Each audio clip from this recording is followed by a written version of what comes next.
Asato ma sadgamaya tamasho ma jyotirgamaya mrityorma amritam gamaya abir maedhi rudro yatte dakshinam mukham te namang pahi nityam.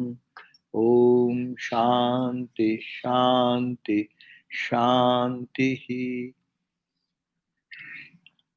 O Lord, lead us from the unreal to the real. Lead us from darkness to light. Lead us from death to immortality.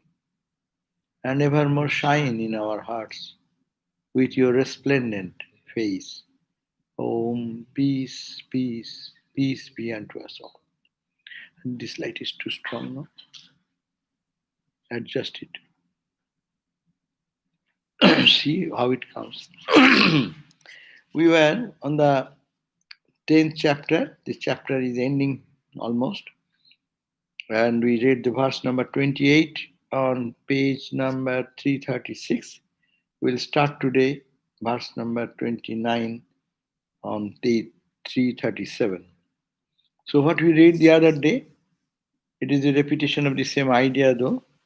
It is, what is this? What we see, that Drishyam, Mano Drishyamidam Sarvam.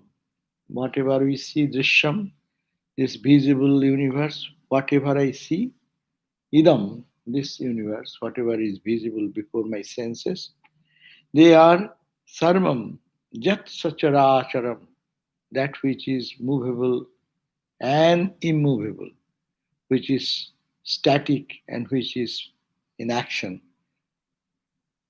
This is all monodrishyamidam. It is the universe is a fantasy.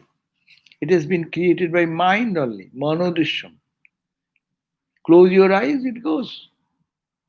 You keep your mind in another thought, then you find that this thought is meaningless. It has no value. So this is the point, it is a mystery. We are so serious about this world and its happenings and everything what we are concerned. It is only a fantasy of the mind. It's a very serious thinking can bring this very clearly out. How much we think it is true. If someone puts me to sleep now by injection, this whole world is gone for me. There's no value of it. Whether it's singing, dancing, people are experiencing the good meal and feast and jumping, dancing, or whether someone is crying and dying. For the person who is sleeping, there is no reality. But reality comes as soon as the mind awakes from that slumber of sleep or that slumber of what you call fainting comes out. Then indeed the world comes out. As long as the mind pops up, the world pops up. Mind is there still in the dream state. That's why dream world pops up. And the dream world becomes so real when we are in the dream world. That is where your mind is, we are there. So, manodrishyam idam sarvam. Vedanta student tries to analyze this way. So they live in the world but don't pay much emphasis on it, not seriousness in it. As we spend our 24 hours time with everything serious, and we are not serious about that truth which is the eternal. This is a trick of the Maya, and that is the way the Divine Mother is doing all this play, avidya Maya. But Vidya Maya, when that mother, when pleased, gives the right knowledge, understanding, and a direction. And when displeased, destroys all, whatever is good. So we can put blame on mother, but we have our role also there. We take one side of the game and not the other side. So here it is very important point. Manashihi amani bhavat Ah, wonderful word. One formula. Millions of japa, 50,000, 100,000 japa is only for this purpose to understand that it is all this world. So long we are in this world, we see it, we feel it. We are happy, we are unhappy, we are anxious, we are excited, we are excruciating in pain and all these things. These are all so long your mind is there. The mind withdrawn, manasi hi amuni bhave. But by your spiritual practice, if you can create a condition of your mind that it will not function like a mind, it will be amoni. Am means other than mind or opposite of mind. Mind means always it has always a jumping nature and it is catching this as this is true, that is true. Wherever mind moves, it creates this universe. So it is created by universe and Manasi and this creation will vanish altogether. Dvaitam no upalabdhate. The duality will not be upalabdhi, will not be realized at all, not be coming in the perception at all. Dvaitang na eva upalabdhate. So that was our last reading. And the whole Vedanta can be put into the nutshell in these few words here. Only if a serious student comes day and night, he can think, what I am seeing, it is true. It is true so long my mind is functioning. If my mind is withdrawn, see the same world, how we perceive the same world. Someone says, what a fantastic day today, no? And then another person might, my God, what a horrible day. I'm getting all the bad news and this and that, and this is fire going on, that is going on. And one person says, wow, what a great day today. The same day. If it is external world is the same, so everyone should react the same way. But it is the mind factor is so important. Once mind is little, for some reason, excited, agitated, it reacts one way. Once mind is little calmer, it reacts another way. So object remaining the same, our reactions are all different. Object remaining same, our reactions become different. And that is done by whom? No ghost, no demon. What is called it is all mind. Vedanta says mind. Don't put it that some ghost from somewhere is jumping on your head and some stars and nakshatras are always controlling us. Astrologers day and night. Oh, because of this star moving there. See, it is creating this trouble for you. And you are creating your trouble. You are not looking at, if you see, accept this reality as true, then no, those are all right. Yes, someone coming with a basket full of flowers to greet you, someone is coming with a fearful eye to crush you. Okay, these are all, if you accept the reality. But the Vedanta is going to the foundation of reality. Is this real? That is the fundamental question. Yes, it is real as long as you see it. I am talking, it is true. I was hungry, I ate. That's true. Hunger was true. Eating was true. I ate good food. I rejected certain food. That's also true. I was happy with the food. I was displeased with the food. That's also true. But who is playing this, all these reactions? Whose action is this? Mind. So here is the point. So mind. And mind sometimes is called chitta because mind does not function alone. Mind has deep association with other three comrades. They jointly function in our life. Mana buddhi chitta ahankara. Man means your mind, your intellect, understanding, your memory, remembering faculty, and your ego. Samana Buddha Chitti Chitta Hankar. That's why Shankara says, I'm Naham. I'm not the mana, not the buddhi, not the chitta remembering faculty, not the ahankar. What am I? I am that. But why it is being shown? Because it is chitta, your mind. So conquer the mind. Go beyond mind. All these scriptural suggestions are that we should go beyond the range of mind, beyond the purview of the mind. That was the last reading. Now, 29th verse we read today. Jadaspannang Shivam Shantam Jadaspannang Shivam Shantam Yashantar Jagata Sthiti Yashanta Jagata Sthiti Spanya Aspanda Vilasatma Spanda Aspanda Vilasatma Swaeko Atra Chidakriti Swaeko Atra Chidakriti. So, Jat Aspannam, that which does not vibrate. Spandan means vibration.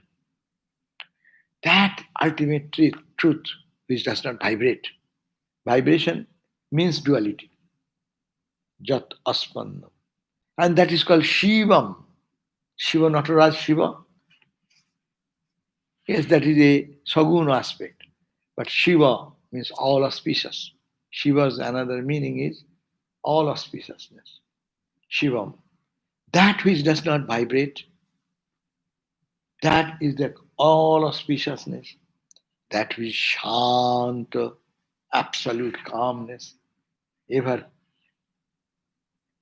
serene. Just antar jagat sthiti. Just anta, in which this jagat, this world stands. All this world stands on that shanta, absolutely calm, that serene, that non-vibrational ocean. Just think, all the waves and ripples, that is the world of vibration, stands on the very calm deep sea. You go little down the ocean, there is no flow, no current. In the river there is current, but in the ocean, just is silence, silence, silence. As you go down and down, it is only silence and calmness and perfect stillness. So that aspannam, and that is all auspiciousness. Because inauspiciousness comes when we see the ripples. See, look at the surface. As the same water, when ripple comes, wave is formed, and one wave fights with another, one wave. All this tussle and fight and all these stormy things are going on the surface. And that is this world that stands on that calm, deep, serene ocean of peace and silence. So that is the conscious self, no? Antar Jagat Sthiti, which is motionless, auspicious, and calm. That is the conscious self upon which remains in its own purity and self grandeur. What is that? That motionless, auspicious, all auspicious, calm, and Atman, in which the inmost core of this universe exists, and to which this moving and unmoving universe is but a play. On the surface, it is just making a play. On the surface, the rolling and all these movements and all this world play. That's why it's called the divine play of the mother. Because the same water, that's Satchidananda water.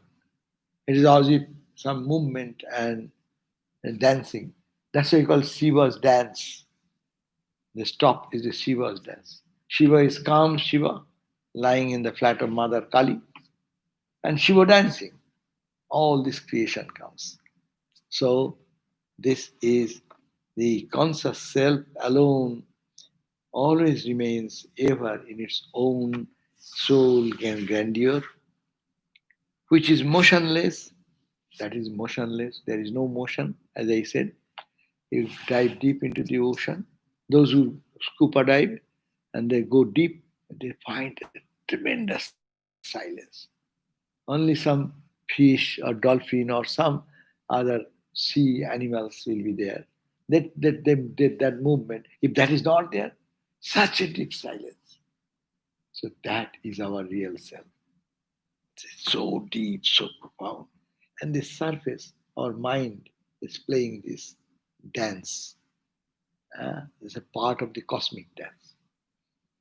And our attention being totally focused in the dance of happiness and misery, pleasure and pain, joy and its opposite. So that is the play, and that play is going on. We think that is the only truth. So if we withdraw that mind to that, as we read in the verse 28, the ground of it. That's why Mother Kali stands on the chest of Shiva. And Shiva is that's a representative of this idea. Shiva is all calm, all serene, no motion, perfectly peaceful, all auspiciousness, white. His complexion is white. A symbology of purity, symbology of non-adulteration, unadulteration, unadulterated character. So the conscious self, that is the big self, alone remains ever in its own soul grandeur. That is motionless, that is auspicious, that is calm, and in which the inmost core of this universe exists.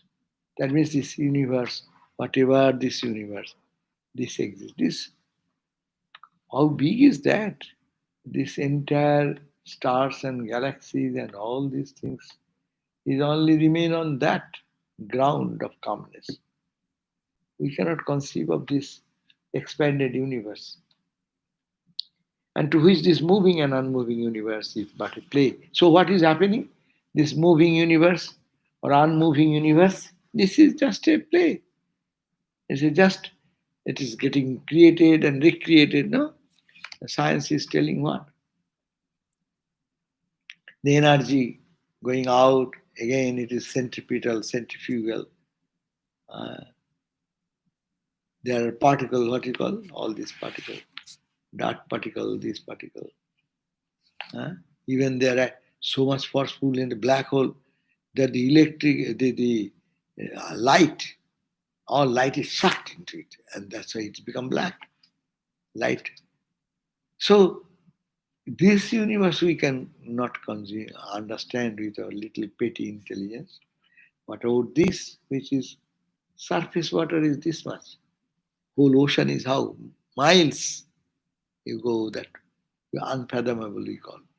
So that is our self nature, the essential nature of this. So 30th verse we have already read probably that day. I do not remember, but we'll read again. Huh? So first of all, it is all creation of the mind that we got the idea from the 28th. And when you can work upon your mind and make the mind still, when that means no mind, like in the deep sleep, no mind. Mind is there, but it's sleeping in such a way it is not wake up. So waking up comes in the dream and in the waking state. Now it is working fully, mind, and in the dream time it is working. Deep sleep time, it is sleeping.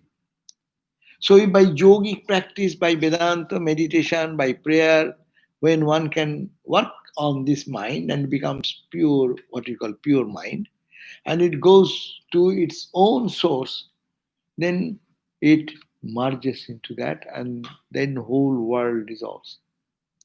Ramakrishna's examples are very powerful. Ramakrishna told about that, no? We want to fathom Brahman, God. We want to see God, feel God. And he gave the example of the salt doll.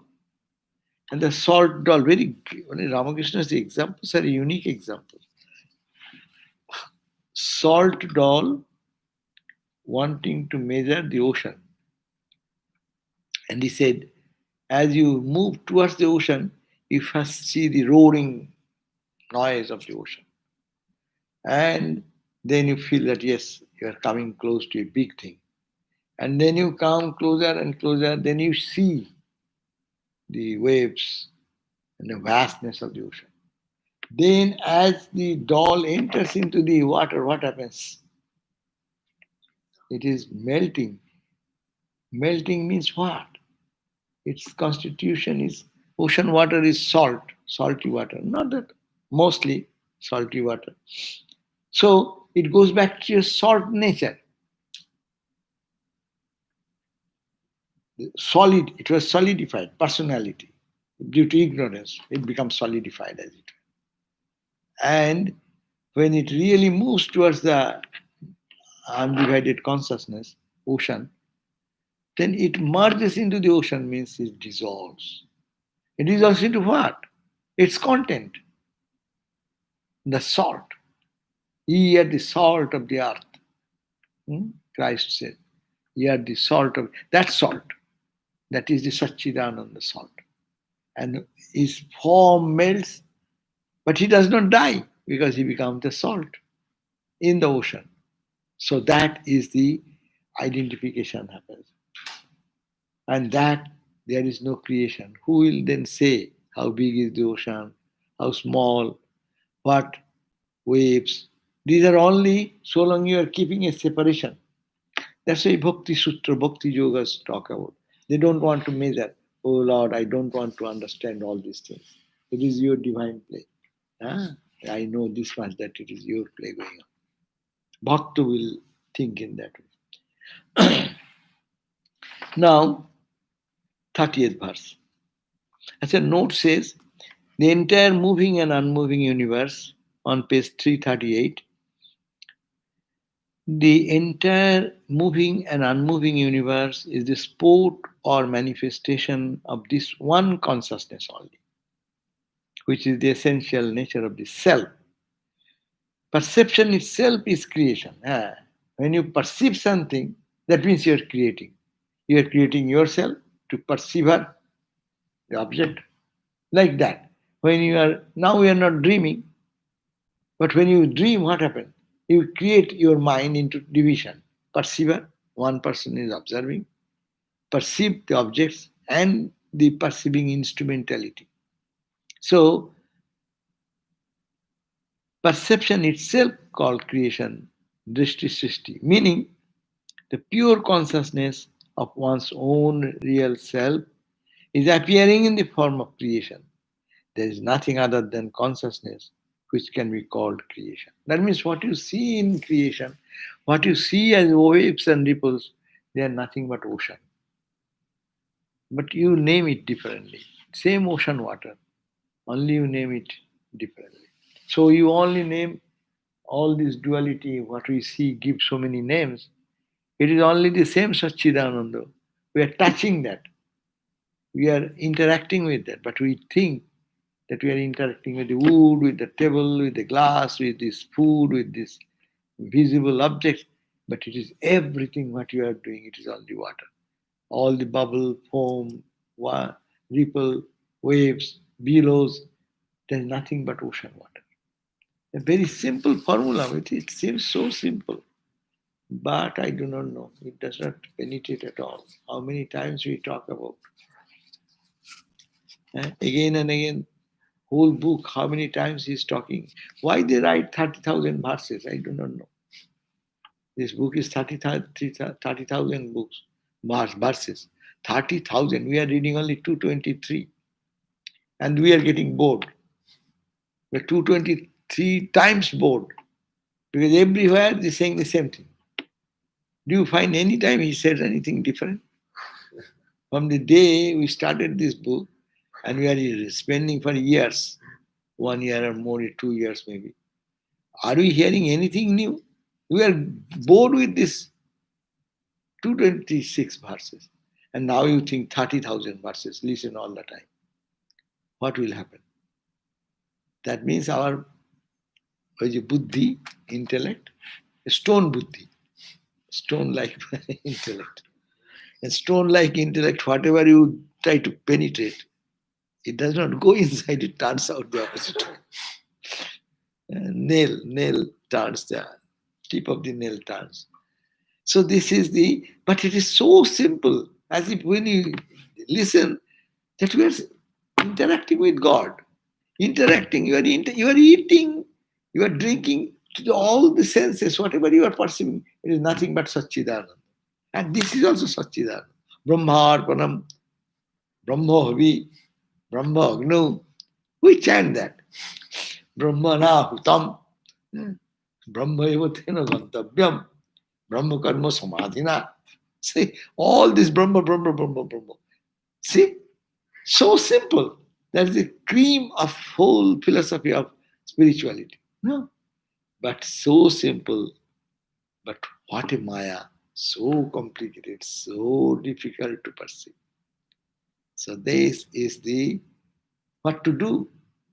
Therefore, rigorous thinking, sravana, and rigorous reflection, rigorous meditation on this topic in the Vedanta path. And after doing that, like Hari Maharaj will say, you cannot achieve by your own effort. Say surrender. Oh, mother, you take care. There's mother's play going on. Then again, bring mother there. Brahmogani bringing mother. People think that mother worships are something non-Vedantic. But if par excellent Brahmogyanis, they are talking about then surrender, mother, why are you so much thinking of yourself? Will you achieve everything by your own practice? Grace, grace, grace. No? So breathe together. But sometimes, because you are reading on a high level of Vedanta, so don't bring too much grace part here. Rather bring more of your effort part. I am Atman. I will think this way. We sometimes always bridge these two together. 30th verse says, let us read. Ohir nilayanim aho ratmataya. Ohir nilayanim atmataya. Ohir nilayanim aharatmataya. Bapre bap. Ohi nilayanim atmataya jagrihe. Atmataya jagrihe parimakshana tastu pura. Ohir nilayanim aharatmataya. Ohir nilayanim aharatmataya. Jagrihe parimokshanastu pura. Jagrihe parimokshanastu pura. Parimucchatu tamuragaha. Parimucchatu tamuragaha. Swalile sabile na nirikshito. Sabile na nirikshito. Atmatayatu punaha. Atmatayatu punaha. Okay, Ohi, what it says, the snake, Jagrihe, considered the snake, Nilayam, the skin. When what happens, the skin, the snake sometimes gives us his old skin. No? So that example is this. Before giving away that slough, that old skin, the snake identifies its own self with the skin. No? It's mine. It's mine. Like that, we have hair. It's my hair. It's getting gray. It's getting white. It's getting good, bad. No? When you cut it, you throw away. You have no identification with that. Similarly, is a good example, a snake. with his own skin when it was in the body. He felt it's my skin. But when the old skin is left out, he does not look at that skin and think that is mine. So this is the example. Before giving up this love, the snake identifies itself, its one self with this skin. But after discarding it, the snake does not consider the skin as its own, even though the snake remains in its own hole. In the same place where he has deserted the old skin, he does not identify. Meaning, this is the way. Being in the world, if one can disidentify with the body, so body will remain, but you will not be identifying with it. Therefore, this joy of this body or the suffering of this body, the excitement in the mind or depression in the mind, those things will not affect you. That means disidentification. Vedanta teaches disidentification with this which is limiting you from the infinite. This is the gross example. In a similar manner, after the attainment of knowledge, the wise one does not identify himself with his body anymore. So example is given that though it is his skin, he was just identifying few minutes before. But when he gives up that skin, outer skin, it is there, and that snake is there itself, the same place. But he does not think it is mine. So similarly, Brahmagyanis, when they discard this body by analysis, by Vedantic analysis, and feels that I am separate from that, they become the free soul, not being bound in the bondage of joy or suffering. The commentator Shankaracharya, he has said, what he said in the Brahma Sutra Bhasya, in the commentary in Brahma Sutras, Asmat na avagato brahmatma bhavasya jatha purvam sangsaritam. That asmat na avagato, when we are not able to realize Brahma Atma Bhavasya, that Brahman is equal with the Atman, I am that Atman, and this is only a outer case. Jatha Purvam Sangsaritam. When he does not disidentify, like us, we think it is sangsar, it is the world, it is a worldly interaction. So long we are not able to disidentify or identify myself with the divine, Brahman, Aham Brahmasmi, I am Brahman. If we cannot do that, so long is the samsara. It is, you are a worldly person. You are a person dwelling in the duality of life. Atma and Jasyatu, but for whom Jatha Purvam Sangsaritam na Asu Avagato Brahmatma Bhava iti anavadyam. One who has experienced the oneness of Brahman and the self no longer has the worldly understanding that the body is the self, which he used to have before. One who still continues to have the worldliness as before has not realized Brahman Atman identity. This surely is a flawless conclusion. So Shankara, in the Brahma Sutra, commentary, he has mentioned the same idea, that so long there is identification with this body, you are worldly. But your body may be there. But when you don't think that is my body, It is a body made of 5 elements. But it is not me. The car is not me. I am the owner of the car, or I am the consciousness behind this movement of the car. The person's car, that person goes and starts the engine, then the engine works. So in duality, if we say this is controlled by God, Ishvara, the God, is seated in the heart of all and he drives each car. Okay? This is his movement. And car engine, the wheel is rotating. All this activity going on in the engine is heavy activity. 80 miles speed, car is moving. But all dependent on the conscious entity who is sitting and guiding that. But engine is working. People from outside will give the glory to the engine.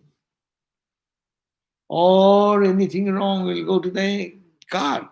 Oh, that car, see? That blue car, they hit that another car. Oh, it's hitting the wall. The car is not hitting. And if one does not identify, you are not identified with that car, therefore you don't get bothered. But when your car gets little scratch, then you get identified with it and you suffer. But once you understand, I'm not the car, bas, whatever happens to the car, you remain in your absolute joy. So this is the flawless conclusion, Shankara says. And here, Jogo Vasishta also says, giving the old example that the snake gives us up his slough and stays in the same hole. But before he gave up, he was identifying with that, what we call the slough. But after that, as soon as it is separated, he lives with it but never identifies. So the Gyani will live in the body. Not that after Brahma Gyana everyone will die. If that happens, then we don't get the sense. All the saints are the people who have that experience, separated themselves, and then came back. That's why some people may say, if I get identified with the divine, why do you come back? Because your leftover karma is there, so you come back. The momentum is still there. So, but you don't identify, that's the beauty. Ya Nisha Sarvabhutanam, Bhagavad Gita, Tasyang Jagrati Sanyami. Just some Jagrati Bhutani, Sanisha Pashato Mune.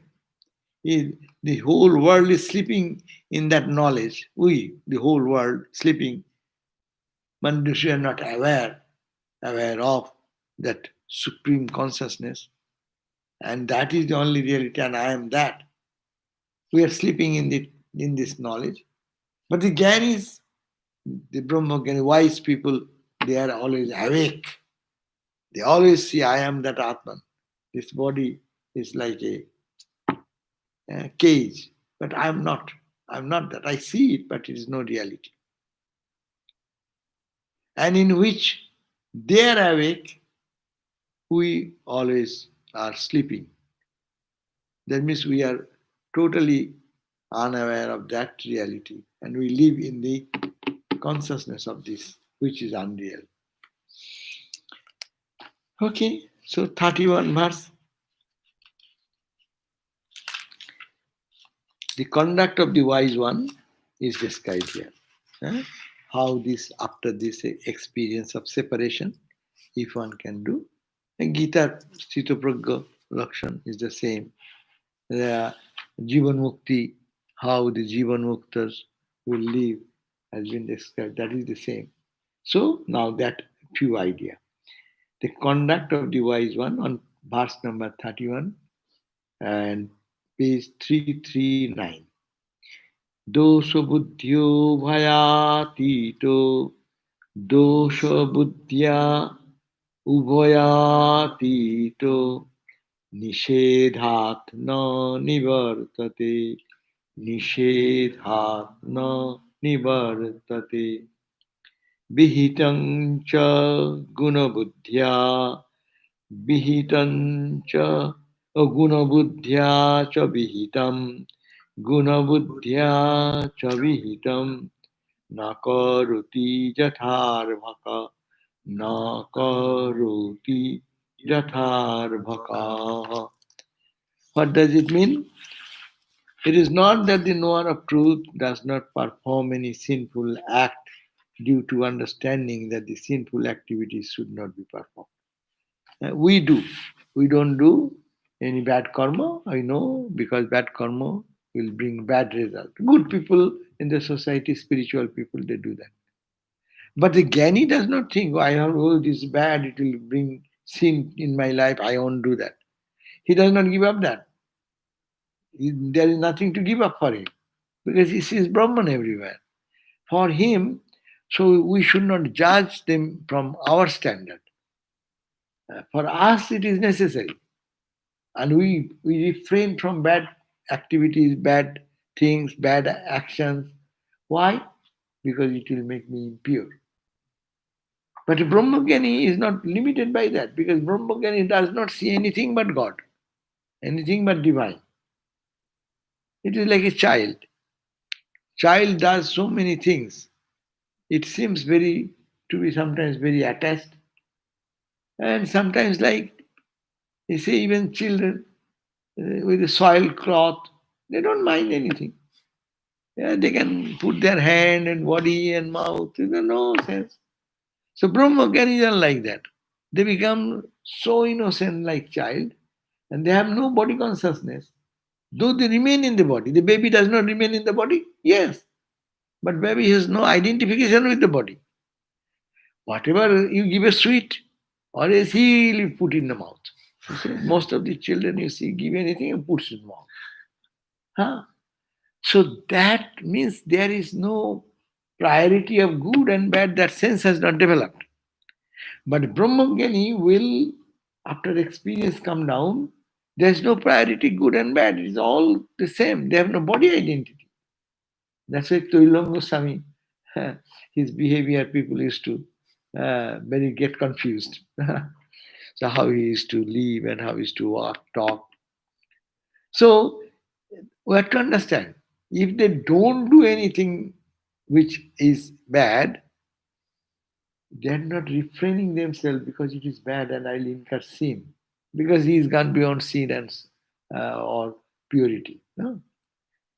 Again, it is also not that he performs some obligatory duties. You will find Brahmagyanis, they go to the temple, they offer flower, and they pray like that. It is not that they're being forced. If they don't do, oh, they come to the temple and didn't do the pranam, hey, God will be angry with you. It is not like that.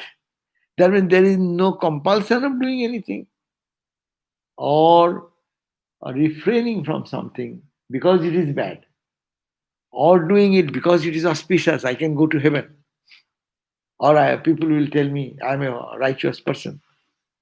People's praise I will get. They don't do anything like that. So again, it is also not that he performs the obligatory duties like bathing, praying. They go to the temple. We go into it many sadhus, good sadhus. They are Brahmagyanis. We didn't know them that time. And they are also going to take Ganga bath. I am also taking with him. I can think he is like me. I am taking bath. Why? Oma, take away my bad karma. My bad wishes take away. Give me purity. No? But he is also bathing with me.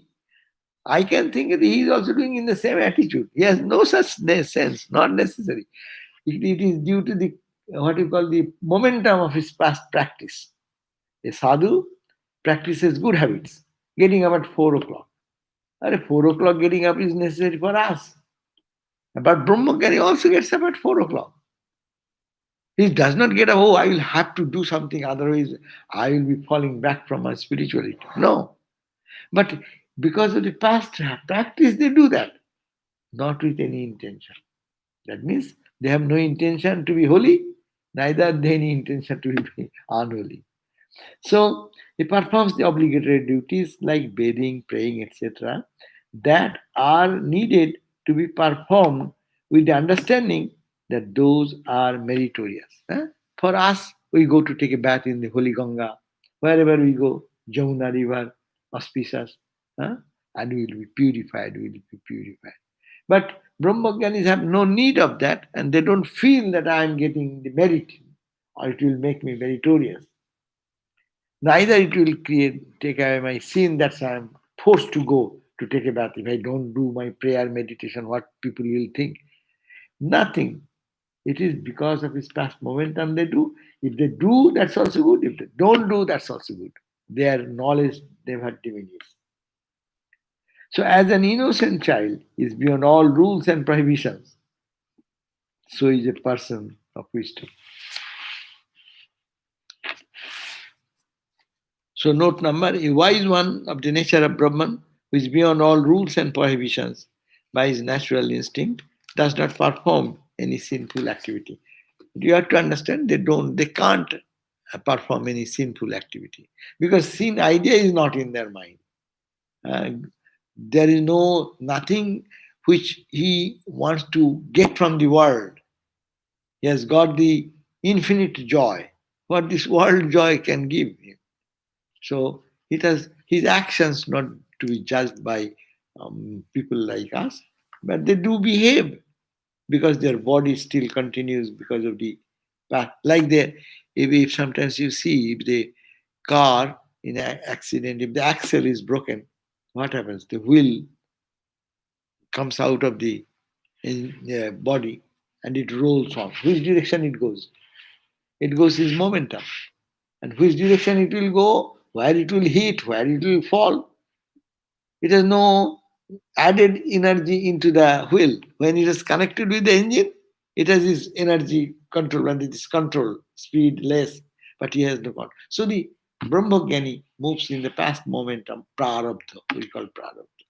So they don't incur any sin, or they don't think that I will be pure or I am getting impure. No such concept. So, however, due to his very natural habit, what I was saying, momentum, here is saying natural habit, the obligatory duties are performed automatically through his body, senses, organs, and the like. You get up in the morning. We have seen our great Swamis, they cannot sleep in the bed after certain time, which he has practiced so many years and years. Even they go to bed, I have seen they are going to bed maybe 2 o'clock. At 3:30 they are up. No matter. That is the habit. They cannot lie down in the bed. As we cannot get out of the bed, as they cannot lie down in the bed after a certain time. So all the divine qualities naturally develop in a wise person. And that is, he is giving a quotation from Naishkarma Siddhi that Utpanno Atma Prabodhasya tad vedrishtvatadayo guna ajatnato bhavantiyasya natu sadhana rupina. In a perfectly wise person, freedom from aversion and similar qualities, as mentioned in the Gita, are present by default. They are not the result of their practice, meaning they do not need to exert much effort to practice such qualities. We are making an effort to get up in the morning. We are trying to make a time for meditation. We are trying to study the scripture. These are the do's to be done for spiritual growth and prohibition. Don't do this, do this. But Brahmagyanis don't do from that perspective. The knower of truth is beyond all obligations and prohibitions. But for that reason, he does not enjoy the license of doing whatever he likes to do. If they do, then people will say, what is the need of this? Many people taking advantage of this verse. Means I am a Brahmagani. So nothing affects me. I can do whatever. No. So that is the fake rishis and yogis in this country. Uh, this pop up and they show and they can camouflage the people for some time. But that does not do good to them, not to the society. But point is that they should not do that. They don't do it normally. You cannot say no. Why they don't do? Because they have practiced to change their character. That's why it is dangerous to have some experience. Some people say, I have a great experience. Danger. Because you have not practiced the spiritual disciplines. You have not purified the mind. An impure mind, suddenly you got some experience for some reason. Oh, for this ganja, this, that substance, or some other reason. If you get a high experience, then what will come? When you go that, you have that experience, the highest joy. When your mind comes down, you'll be seeking for that joy. You will frantically, you will be helplessly run after sensuality. That's why we find the effect of such yogis become defective in the eye of morality and other things. So that's why practice, practice, practice. Then change your whole character. Tendency will change. It will be such a change, you cannot do anything else but doing good to others, blessing everyone, showing a pure life. No? If impure life to see, why shall I go to a sadhu? I can see anywhere. There is plenty and more easily available. So this is the point. Some people make a mistake and to understand that, misunderstand that spirituality is like this. I will end here, uh, though it is a few pages are there for explaining this. I will read them also afterwards. No? And if any question is there, the last question was there one. The last part. Huh? So what it says that the knower of truth is beyond all obligations and prohibitions, but for that reason he does not enjoy the license of doing whatever he likes to do. That means immoral life they don't do. If you find, then be careful. That's the point. We should be also judging for ourselves, as also to be careful with spirituality, not getting confused with what license. Spirituality, Brahmogyanis, they're not feeling that they're taking the license. Oh, I can do whatever I like. If that happens, then who will be spiritual? Everyone will go to follow their path, isn't it? In that present verse, the natural state in which a wise person remains is described. It is not that he performs righteous behavior, guided by the law, and refrains from sinful activity, being afraid of the injunctions of the scripture. He spontaneously does virtuous activities alone and never ever commits any sinful act. If even the wise one performs sinful deeds, then the glory of knowledge will gets restrained. No, no one will be thinking what is the value of becoming a spiritual person. That means blessings. Always spiritual people should be always blessings to the world and blessings to himself. Page. There is one question. Another 2-3 minutes are there. I didn't respond that. The question is it okay to consciously not ask anything from God who knows what is in my heart and what's needed for me? Yes. Now, as we said, that Vedanta does not decry the need of God. Saguna Brahma. Nirguna Brahma, we are talking about, I am Atman Brahman. But because we are embodied being, we live in the duality, we accept there is a divine entity we call God, the Saguna Brahman. That's the Nirguna Brahman, Saguna Brahman. But so long we are in the body level, so we can pray. But if you say God knows everything, why shall he pray? True. If you have such conviction, that God is my mother and He knows, or is my father. He knows more than I know about myself. No? Baby knows, again the baby example. Baby, how much knows his own health, its own health.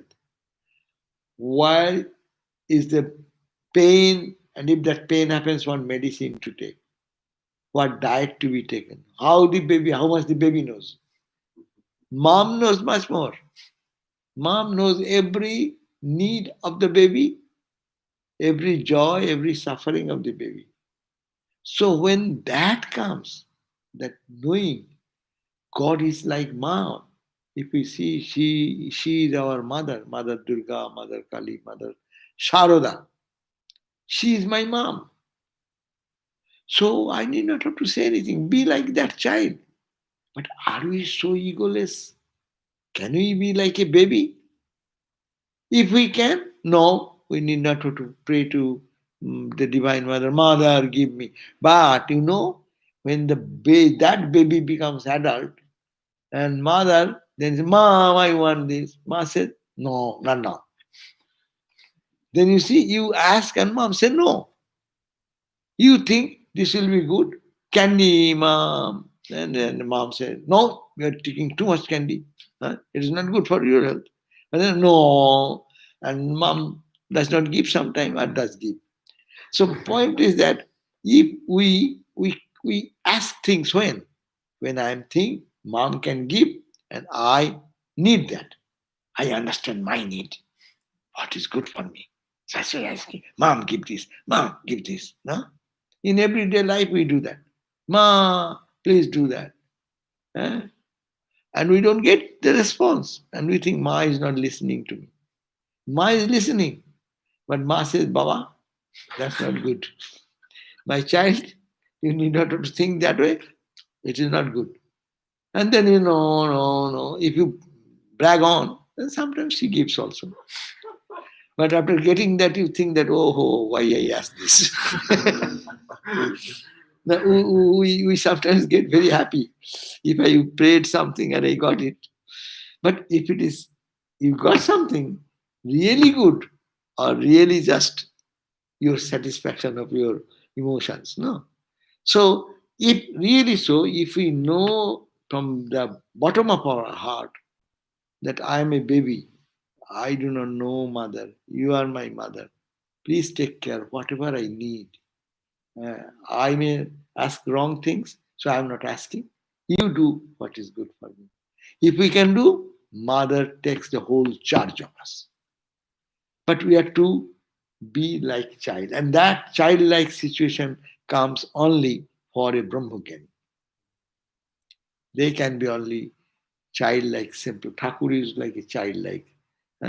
Thakur will be, Sri Ramakrishna will be putting his own cloth in his armpit and say, do I look bad? A child, no.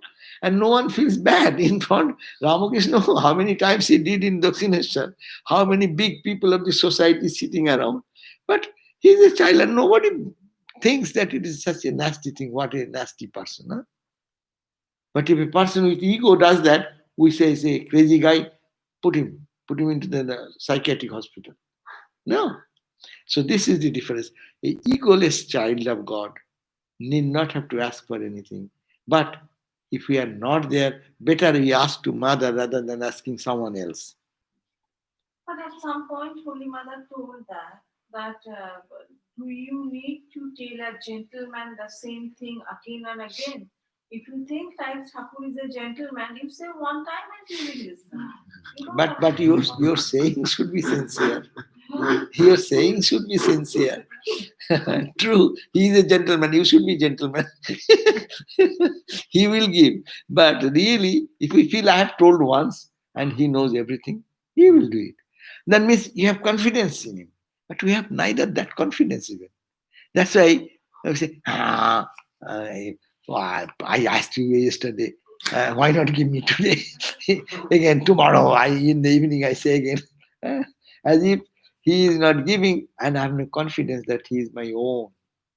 He will give it if it is good for me. He will not give, even I ask 100 times. Question is that mother does not give the baby which is not congenial for his good health. Huh? Sometimes because under the pressure of the child's crying, compassionately gives. That's why what we get it, that if you have that trust and faith in God, no, you need not have to say anything. But as we are not reached to that level, rather say, oh Ramakrishna, oh Mother, give me devotion, give me love, so that give me little mood so that I can meditate more, I can think of you. Make my path little easy so that I can get free from other obstacles which are blocking my spiritual journey. You need not have to say anything. But if you are not to that height of spirituality, then you should behave where you are. So that's why for it depends on the individual capacity. Okay, So thank you. one question is that was so relevant, but anyway. It is it is necessary to do fasting. How to do Ekadasi fasting? Oh my God. I am a eater. I eat every day. So I should not talk about fasting. That's why there is Ramakrishna story. One doctor was prescribing some medicine to a patient. And afterwards he says, okay, for your diet, what will be my diet, what to eat? Then he said, no, you come tomorrow. The poor guy walked 2, 3, 4 miles away, he lives. Again he went back and came another day, next day, after walking 5 miles. And then he said, okay, don't eat molasses. Then the patient says, you could have told me yesterday itself, don't take molasses. But why did you make me walk 5 miles and again 5 miles, again 5 miles? How much my extra? Well, yesterday I had in my room jar full of molasses. You saw that. And if I tell you don't take molasses, you will not believe me. You will think that molasses is good. As the doctor is taking, so it should be good. So I have removed them. That's why I'm giving you the advice. So sorry, this is for fun. So Ekadasi fasting is a question that actually it is comes from the Ekadasi fasting or any fasting. Fasting is come from the Sanskrit word. It is called upavasa. Upo and baso, two words. Upo means close and baso means stay. Stay close. Stay close to whom? Stay close to God. You eat every day, you have to cook. That takes long time. Eat, clean the dishes, this, that. So if you take all this timing, then it becomes little time taking. But today you have decided that I will be sitting with the Lord more. What I do other day, most of the time I'll engage myself staying with God. And that's why I don't want to load my body with, even if I eat something, my body will feel like relaxing a little bit, dozing, napping. So I don't want to do all this. I only want to be without giving much attention to the body. I'll think of my beloved Lord more, more, more. That is called upavasa. And why don't we eat? Because every day we think of eating, eating, eating. Ah, health wise, it is good because your all the toxic things gets cleared uh, because of not adding more food to the stomach. So digestive system gets little relaxation. Scientifically, that is good. And drinking water, it flushes things also. These are the physical benefits what the body can get. But it brings also after though fasting time we may feel little bad, but at the end of fasting you feel so refreshed.